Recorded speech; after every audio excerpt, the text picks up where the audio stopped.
Sometimes the most dangerous place to be is with the love of your life. The desire to be a mom becomes a lethal obsession. She was grandiose, and she had a plan. A devout woman makes a sinful choice. Her need to get out of that marriage was paramount. And an adoring husband isn't enough for a money-hungry beauty. The motive here is greed. It's obvious greed. These deadly women all make sacred wedding vows, but their husbands are married today, gone tomorrow. She was a carnival of questionable behaviors. Ideas come into their head. They think, that's what I need. That's what I'll do.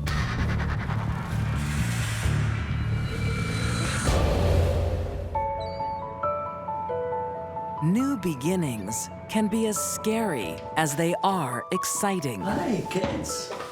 This is Miss Martins. In 2008, far away from her home in Tennessee, Molly Martens starts a new job as a live-in nanny in Limerick, Ireland.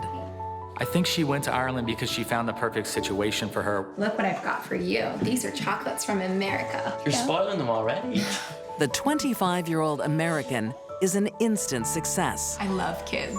She was just very bright, happy, fun. She just basically oozed happiness and a free-spirited manner. Hey, can I play too? Much to the relief of 33-year-old Jason Corbett, still reeling over the sudden death of his wife. His wife had an asthma attack, and sometimes, despite everything you do, the asthma attack is so severe that nothing can be done.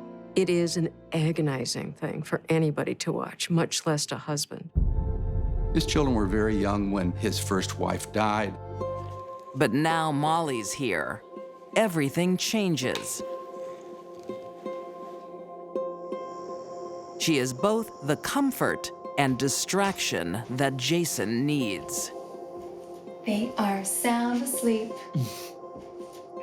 Oh, sorry, do you want one? Sure. Molly had a lot going for her. She was attractive, she was slender, blonde. She came from a good family. They're much happier with you around. I want to make you happy. Hey. They were in a sexual relationship within several days of Molly arriving in Ireland. But Molly has a secret back in the USA. Her fiancé. I don't believe Jason knew anything about me. I don't think Molly ever told anybody in Ireland that she was actually engaged to somebody in America at the same time. Just months after they get together, Molly suffers a miscarriage. She sinks into a deep depression. It resulted in her having severe mood swings. She was known sometimes to cry for days. Molly desperately wanted to have a child and was convinced that's all she needed to make her happy. It's gonna be okay. No, it won't.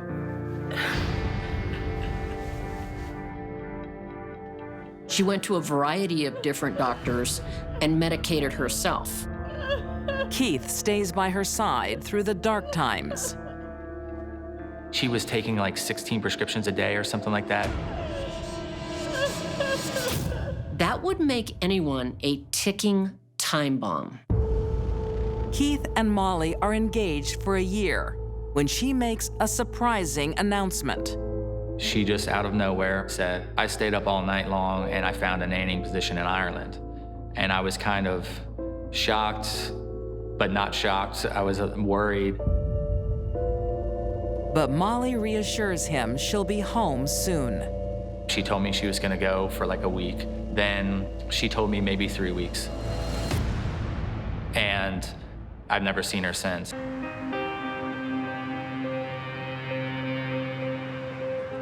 In Ireland, Molly thinks she's found a new life and a new passion: motherhood. She thought, you know, maybe nannying for these kids would change everything and would all of a sudden make her happy instead of being sad all the time. But that's not what happened. A ready-made family and loving fiancé aren't enough for Molly. Look at all this mess. It was an accident. She wanted to return to the United States. Hey, what's up? I'm homesick. I'm gonna talk to the boss about a transfer. Really? Yeah. Jason puts his new love before everything. He and Molly then made arrangements that they were going to be married in her hometown. In 2011, the newlyweds move into a luxurious gated community in Lexington, North Carolina. Jason gave up his homeland and his family. He bought her a fabulous home, gave her tons of money to furnish it. He would do anything to keep her happy. Bye, kids. But soon, even this isn't enough. Look what I got you. Oh, thanks. Pardon? Thanks, Mommy Molly. As time went by, Molly shed her Mary Poppins image. Yeah, I got you something too. Do you like it? Yeah, thanks. She was an erratic at times with the kids. Thanks, Mommy Molly.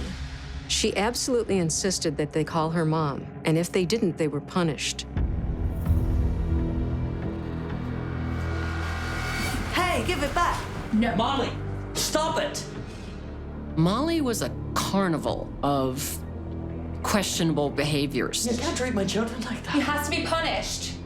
He won't call me Mom. He doesn't have to. If I adopted them, he'd have to. Molly is unhinged, and she wants full control. Molly made regular requests of Jason to adopt both the children. No. Jason won't agree. Jason was around her enough to know she wasn't stable enough.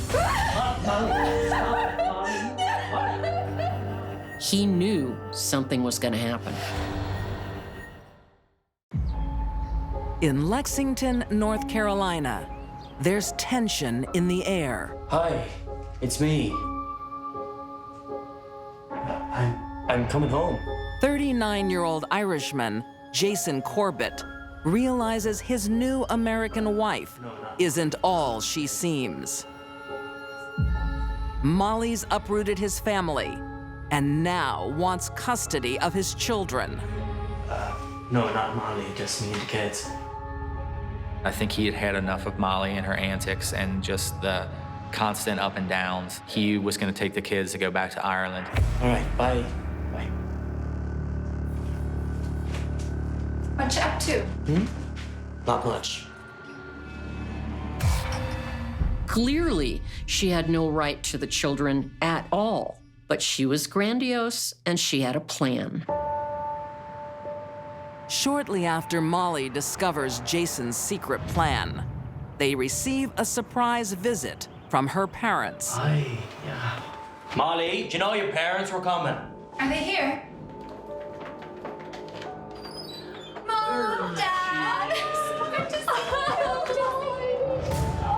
Thomas Martins and his wife arrived in Lexington, North Carolina.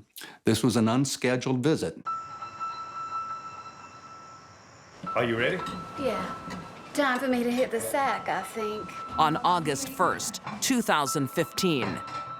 After a pleasant family dinner, it's bedtime. Gonna finish up here too and go to bed. Okay, have fun. Molly stays up. She has a job to do.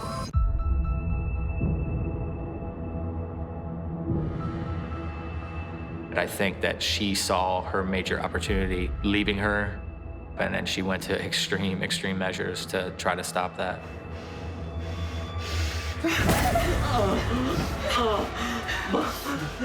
Molly. Jason meant nothing to her.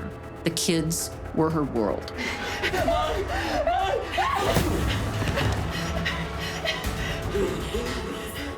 He's shocked, he's stunned, he's hurt, and he knows that he's being attacked. And then he tries to get away.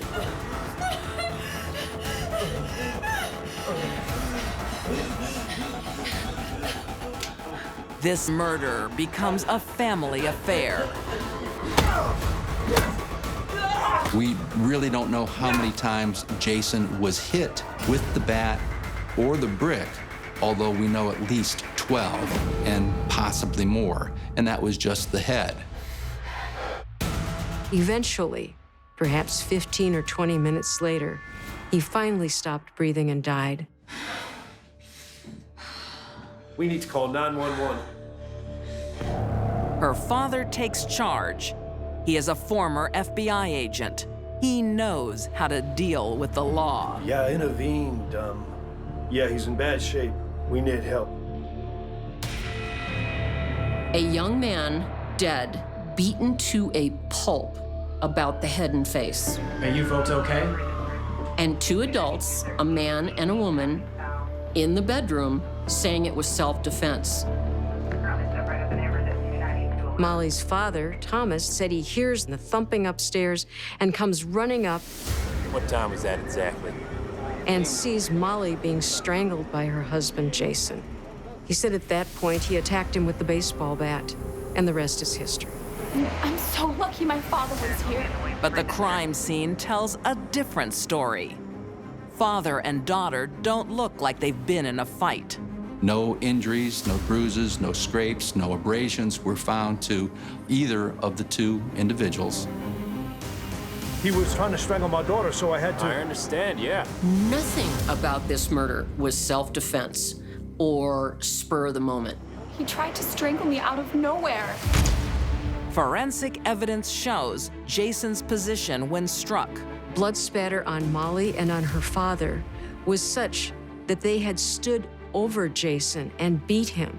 The blood spray went up. It even went up onto the inside of her father's shorts, on the inside lower hem. That could only happen if he was straddling the body, beating down on it. Yeah, he was strangling my daughter, so I hit him with a bat. And there's something else. There was no way that Molly could have lifted up on Jason's neck. I can't find a pulse. His airway's clear. 1, 2, 3, 4. And pushed his head back in order to clear the airway without getting her hands covered with blood, hair, or tissue. Molly's hands were pristine.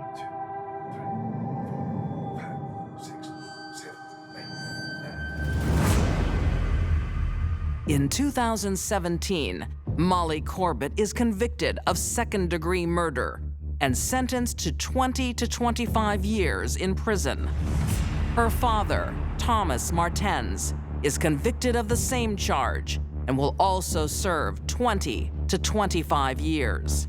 This crime was perpetrated by two people, and there are two different motivating factors.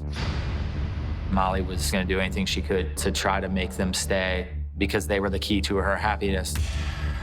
For Thomas, I think it was revenge and rage. You hurt my little girl, and I'm gonna kill you.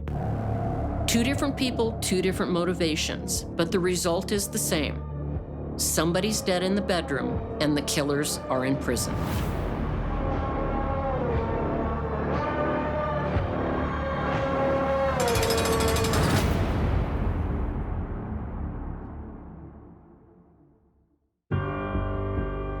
What I see is anger. Anger all over the place.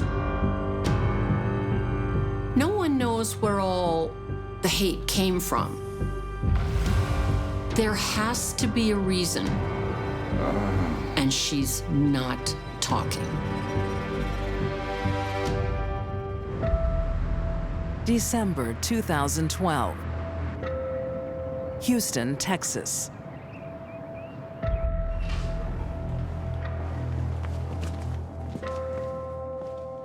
Sandy, Jim. A day of celebration. Wait here. One family will never forget. Her brother-in-law heard Sandra screaming for help, and he went in and helped cut the ties.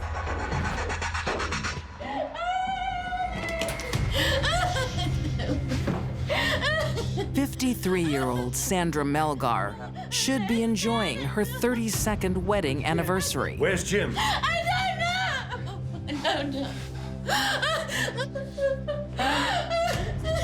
And so should her 52-year-old husband, Jamie.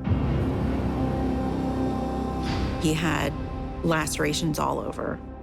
He had 13 stab wounds, cuts on his chest, his arms, his hands, all kinds of defensive wounds, like 50-something injuries to his body. The area they lived in is a modest middle-class area of Houston, relatively safe, not a lot of crime. It just didn't make sense. I am the one teaching you to benefit yourself.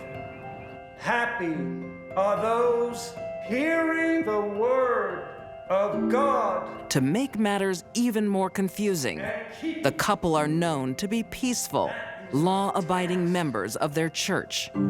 Jamie was an elder, and he had a position of responsibility at the church, and he was well respected there. It says a lot about the depth of her feeling for him to convert to his religion and be part of something bigger than herself. That's a huge step in a relationship. Jamie and Sandra run a successful rental business from home with no apparent financial trouble.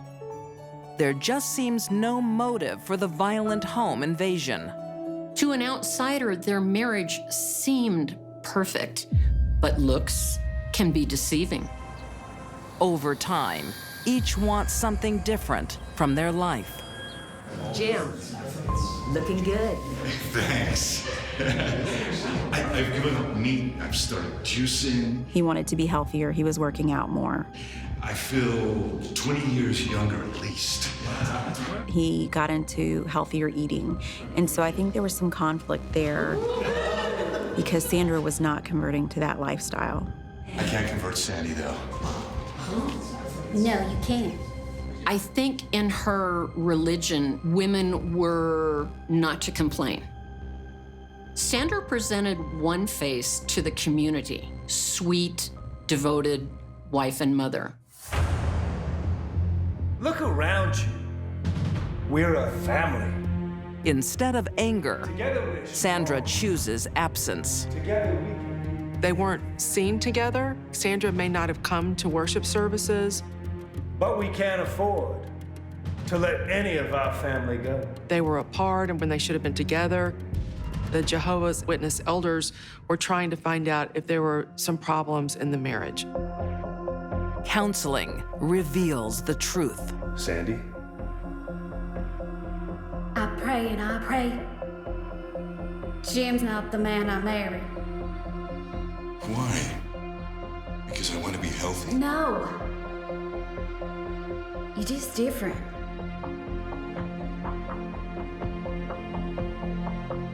Jehovah's Witnesses do not allow a divorce unless one party is cheating on the other party. Jamie was not cheating on Sandra.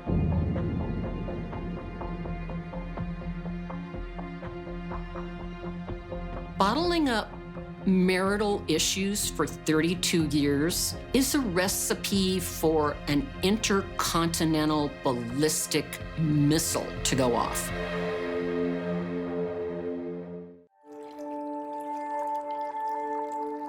For Jehovah's Witnesses Sandra and Jamie Melgar, December 22nd, 2012 marks a special occasion. 32 years together. They were married for 32 years, and the only thing that you really can celebrate in that religion is your anniversary.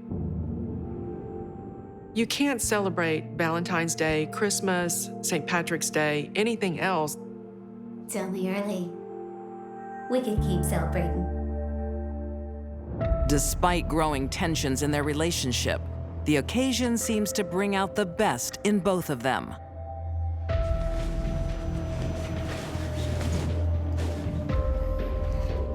There were sex toys under the pillow.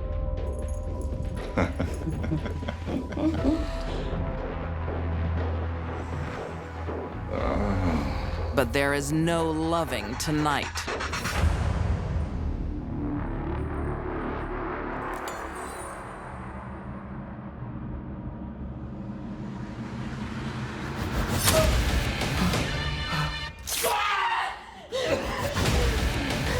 He was trapped.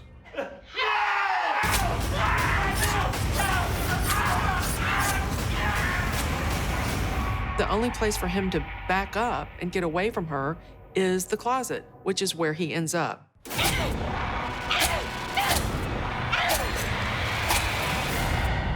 Sandra was married to Jamie for 32 years. There were 32 wounds in his body. Makes me wonder, was she that angry for 32 years?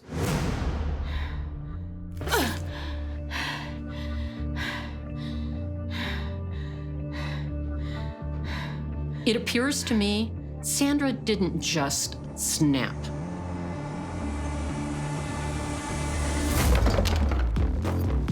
Sandra put in quite a bit of good planning. She pulled out some drawers, threw some stuff on the floor. She had to go around the house trying to act like a burglar. She had to fill up the jacuzzi with water because her story was going to be that they were in the jacuzzi. Sandra is hoping to pull off a master plan. She wants to be free of her husband, but not free of her church. She needs to be a victim. If you are convicted of a crime, you are shunned, and you're not able to hang around with your friends that you've had, your Jehovah's Witnesses friends. You're shunned, and you're not allowed to come into the community. Sandra tried to make it look like she was a victim, tied up in the closet. It's not that difficult to tie oneself up, ankles and wrists. Just takes a little practice. And the most crucial part of her plan, the discovery by her husband's brother, scheduled to visit with his family the day after the murder. Where's Jim? Where's Jim? I don't know! If your loved one is tied up in a closet somewhere and you are the ones that rescue them, you're not gonna look at the tie and try to identify what kind of tie it is. You're just gonna get your loved one out of it. But unfortunately for Sandra, the police do. The crime scene looks like a shopping list of clues. His feet were tied with bone cord very loosely, and there was a very small, thin, red cord across his chest and underneath his arms. I mean, the person's dead. There's no need to tie their ankles or to drape a red cord across their chest. That didn't make sense. And the murder weapon is found in the jacuzzi. Dropping the murder weapon in there was pretty dumb. I don't know what she was thinking. Why would an intruder do that?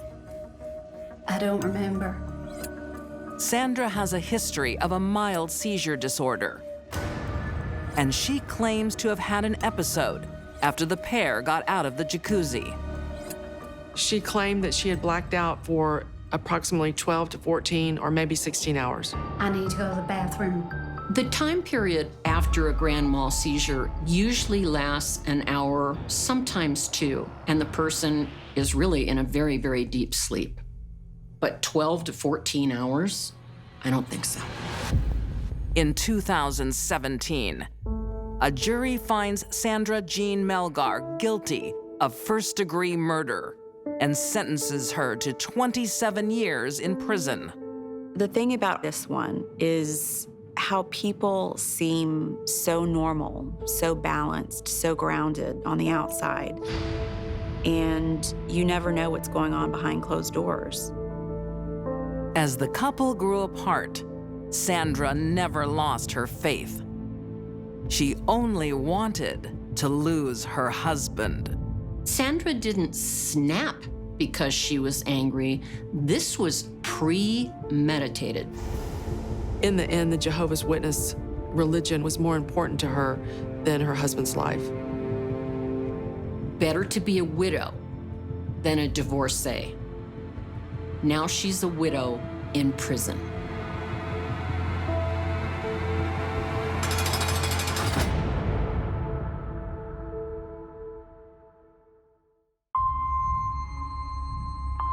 Psychopaths don't feel fear the way a non-psychopath does.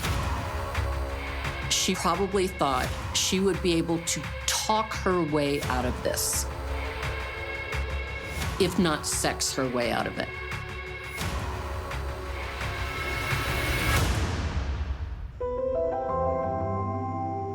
Nothing beats the prospect of falling in love, but forever is a long time.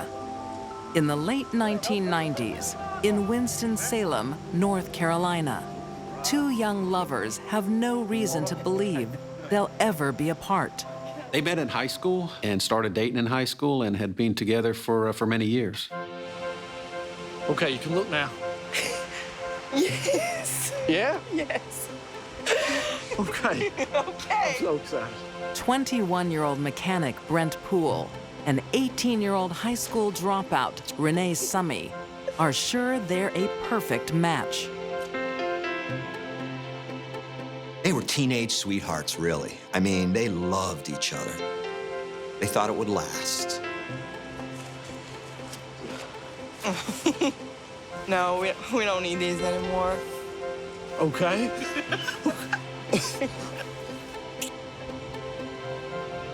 When Renee met Brent, she hit the jackpot. He was a hard-working guy. He was a little bit older than she was. He was working double shifts and putting himself through mechanic school, and he made it. Ain't you worried about getting pregnant? No. I want to be a mommy. She got pregnant, and as a result, Brent obviously wanted to do the honorable thing, and quite frankly, was really excited about having a child. Within a year, Renee is a married mom. But she quickly loses interest in caring for her newborn.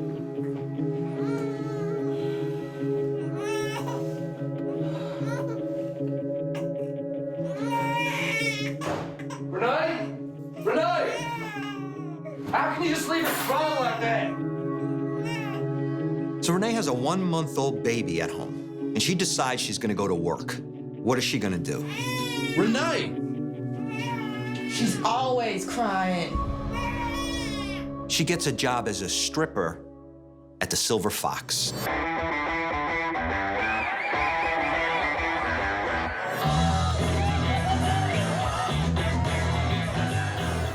Renee reveals her true colors to strangers and keeps her husband in the dark.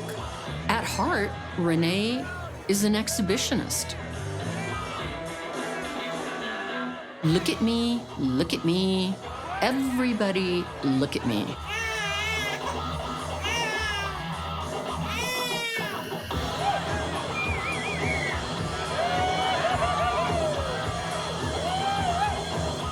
She loved that men were lusting after her, that they wanted her. She was the star.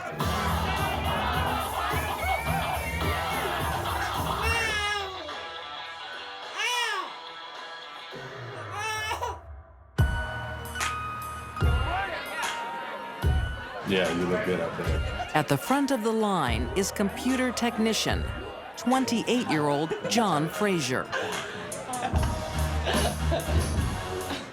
John showered her with attention, and that's what she craved. I think we should get ourselves a room.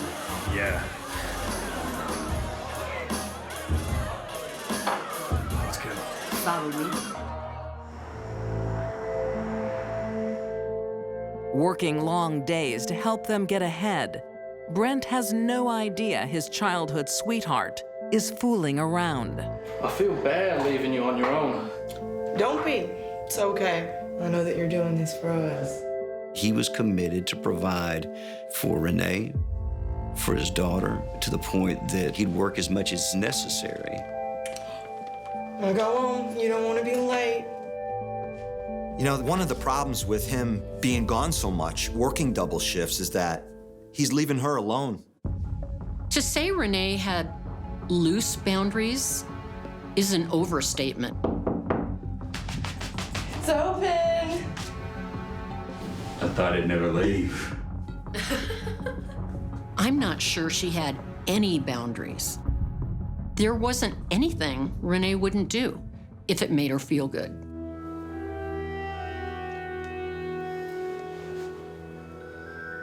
I gotta go. Yeah.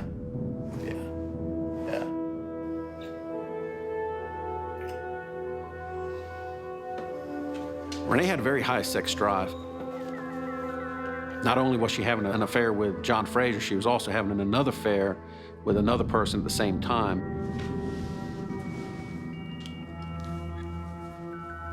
What are you up to? Are you up for some fun? He learned about John Fraser, and he broke off the relationship. Okay, see you soon. He didn't mind being in a love triangle, but a love square was a little bit too much for him to handle.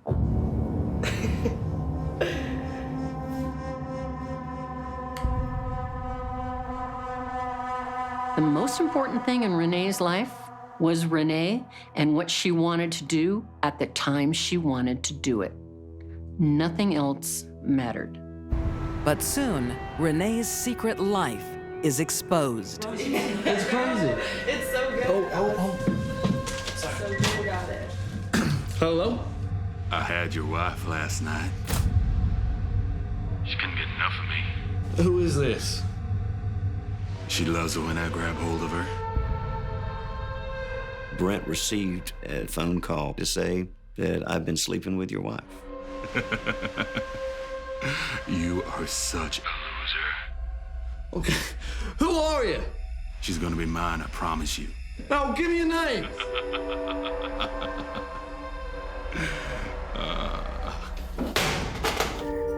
Who was that? He said he was with you last night. Oh, don't. No, don't! Don't you lie to me. I'm so sorry, bro. I made a mistake, but it's over. He didn't give up on her, despite many very good reasons to sort of throw the towel in. He didn't do it. He's a forgiving man. He's got a daughter.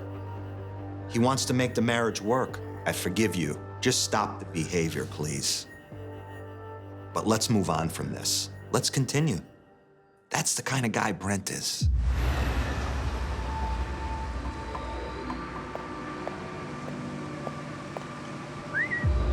John Fraser's not so happy to share. You recognize these? What does John do?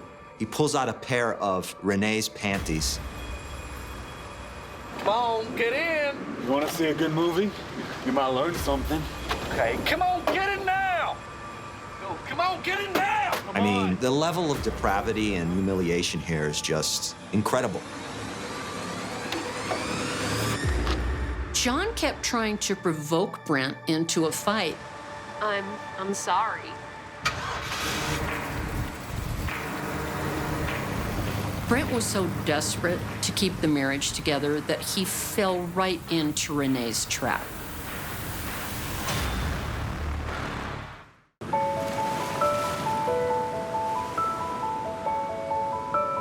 On a beach holiday in South Carolina, 21-year-old Renee Poole is on a mission to save her 3-year marriage. Well, it's not over yet. Renee comes up with an idea. Let's go celebrate our 3rd wedding anniversary. Take long walks on the beach, nice dinners, and we'll just celebrate that we're still together. On June 9th, 1998, Renee's devoted husband, Brent, is willing to forgive her infidelity. So beautiful. Brent didn't care what Renee did or had done or was doing. He just wanted her back. Brent always wanted to go out on the beach and have sex on the beach. And that's what they did.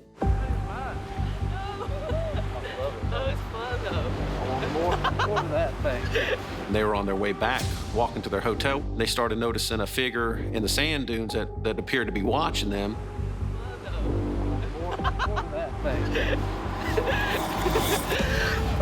This individual catches up to him and pulls a gun out. Hand it over. Hand over everything. Okay, it's fine, it's fine, it's fine. It's fine, it's fine. He takes all their jewelry, watches, money, everything they have.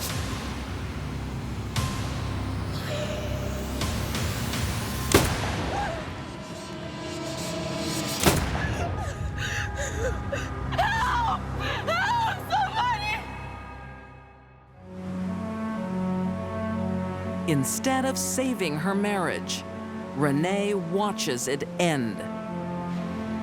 The first responders are confused by Renee's composure. So, can you tell me what happened? Well, he made us lie down over here. There? Right here, yeah. Renee's demeanor at the time was just very nonchalant. She was not crying. He came in from over there. But he was all in black, so I didn't see much. We all noticed right off the bat that the person supposedly had made them lay down in the sand, but she had no sand on her at all. It happened so quick. Her husband had just been shot, but she had absolutely no blood or dishevelment about her at all. Why would someone kill her husband and then just leave her there? He just was all in black and... That looks like a targeted victim to anyone. Police have every reason to be suspicious. The three major motivators of murder are sex, revenge, and money. And it doesn't take long to find Renee's not-so-secret lover. You should leave him. My lawyer thinks I'm gonna lose custody. What are you gonna do? I need your help.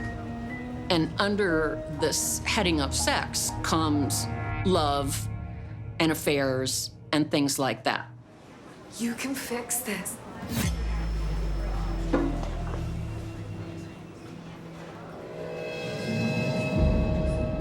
She understood that she could so wholly manipulate John that anything really she asked him to do, he was so committed he would find a way to do it. He wants this woman all to himself. That kind of person is very useful to Renee.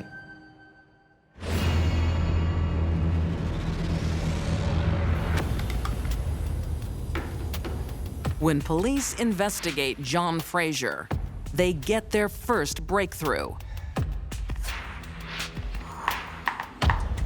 He had comments that were suggestive of, he knew the dates of the vacation, he knew where they were going to be. Then police find two witnesses who saw a man on the beach the night of the murder.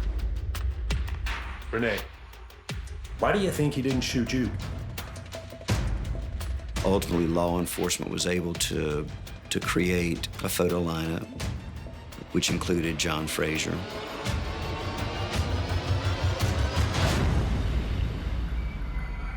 And positively identified him as the person they saw. Confronted with damning evidence, Renee, as always, thinks only of number one. I know it's John Fraser who shot Brett. Because I have an ongoing, passionate relationship with John. And it was him. He shot my husband. Finally, she said, well, I didn't, we talked about it, but I didn't believe he would do it. But she can't fool the jury. John and Renee both go down for murder. The only tears that Renee ever shed was when the guilty verdict came down. In 2000, John Frazier is found guilty of armed robbery, conspiracy to commit murder, and murder. He's serving 30 years in prison. I believe it's fair to say John Frazier was a dupe. I don't know that he would have ever conceived of such a thing on his own. He absolutely was handled by Renee. Renee Poole is convicted of conspiracy to commit murder and murder. She's sentenced to life without parole. Renee will die behind bars. She wanted what she wanted, and that was everything that she and Brent had, with the exception of Brent.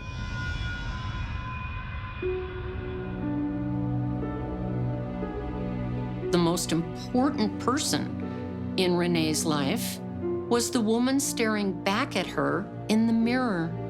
In the end, it led to the death of the one man who tried to give her everything. He just wanted love back, and sadly, that's something he never got from Renee. If a person is that much in love with themselves, there's no room for anybody else in their head.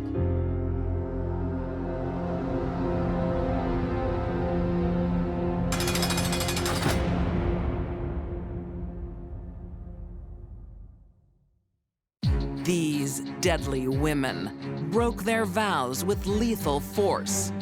Molly Corbett's obsession destroyed everyone she claimed to love. Sandra Melgar's religious devotion killed her husband. And Kimberly Poole's greed destroyed the men who loved her most. All three women took a vow. They took their husbands' lives. They were married today, gone tomorrow.